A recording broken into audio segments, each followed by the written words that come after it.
Hey guys, let's get more news about Steelers, but first, don't forget to subscribe and leave your like. Rossini, Steelers will 100% have packages for Justin Fields, it's in the playbook.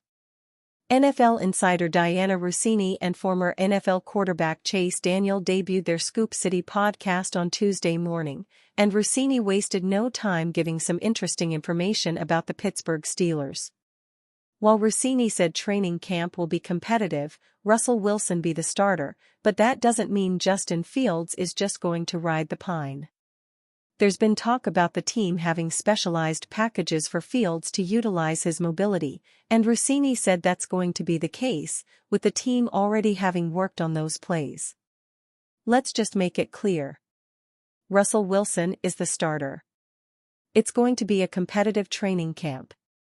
Justin Fields is there for a reason, but they want Russell Wilson, the veteran, the guy who knows how to do it, to be the starter coming out of Week 1, Rossini said.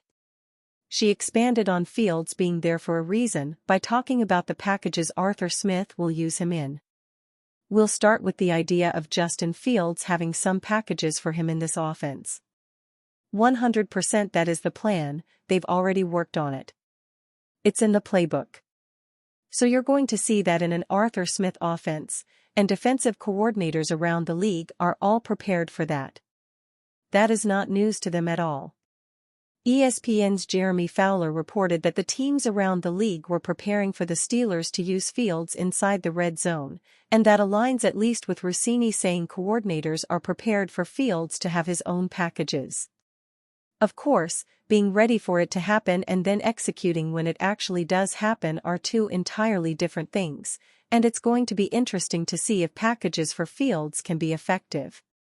Fields' running ability and the way he moves in space is special, especially for a quarterback, and it remains to be seen just how often he'll get the opportunity to throw when he's brought in or if it's going to be a strictly run-based package.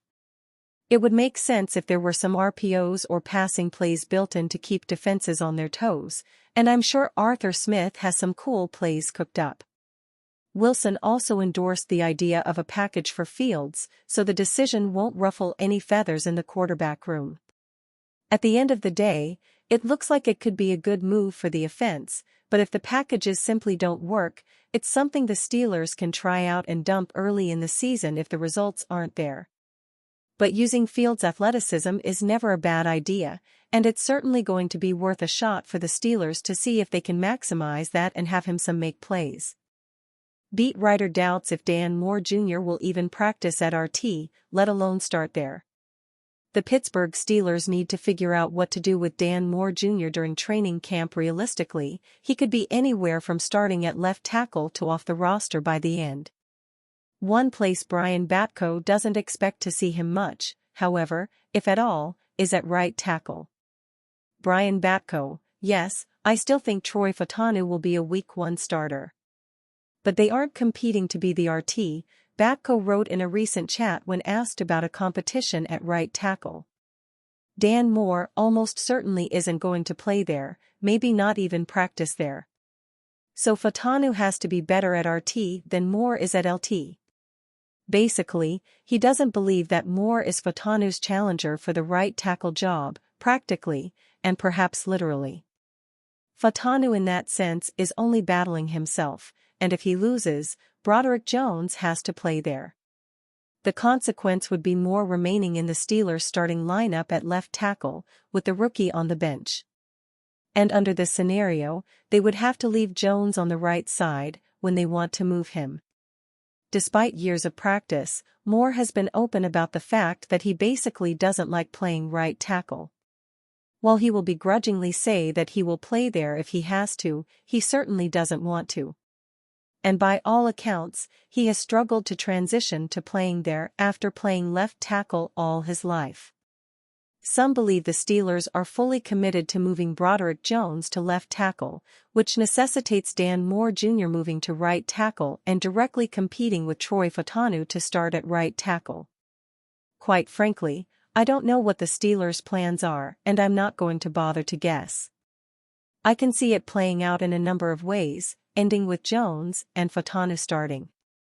Batko's reading of the situation, though, notably diverges from his colleague, Mark Kaboly. The writer for The Athletic went so far as to say that he feels Moore has the inside track to start at right tackle. Meanwhile, Batko isn't even sure the Steelers will let him practice there. So if the beat writers who cover the team don't even know, then we on the outside certainly don't. This is speculation season, and quite obviously that includes the reporters. All we know is the Steelers invested first-round picks in Jones and Fautanu the past 2 years. They certainly want these guys on the field, but they displayed patience last year. Moore kept Jones on the bench until he moved over to right tackle last year, but now he is ready.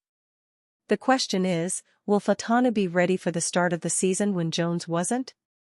He comes into the league with more college experience than Jones had, but they still have more ready to roll. And the Steelers obviously like him more than the fans do. Steelers trade for hapless Las Vegas Raiders Davante Adams proposed by media. The Las Vegas Raiders can't win in the clutch. The Steelers can't score in the red zone. A trade for Davante Adams is a match made in NFL heaven, right? Adams is obviously unhappy with the direction of a Raiders team that can't find a winning formula. As the All-Pro receiver begins his second season in Vegas, he's already growing impatient. "I don't have time to waste," Adams said after the Raiders' 23-18 loss to the Pittsburgh Steelers on Sunday night, as the club fell to 1-2.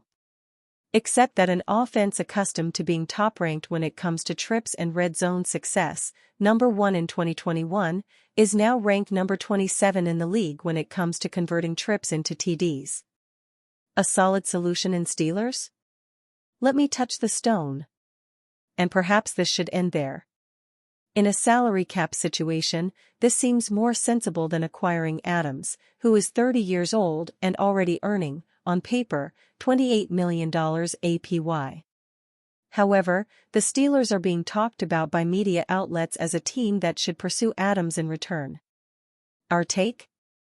Path: Adams may ultimately try to force the Raiders to move him to a contender before the October 31st NFL trade deadline. And perhaps Vegas, recognizing it needs to rebuild, will do so. From the Steelers front office on the Steelers' red zone problem is this: let's not throw money at it, in the form of Adams' huge contract, let's throw the ball at it. Adams teaming up with Lamb is a sexy idea. Proposal generally ignores the salary cap implications. Two $20 million wideouts create what most experts would call a salary imbalance, and also ignores the cost of the trade. What did Vegas give the Green Bay Packers in the Adams trade? A first and second round pick. What would Vegas want if the Raiders traded him? Logic says something like this. And you, fan? What do you think of the situation of Davante Adams? Leave your opinion in the comments.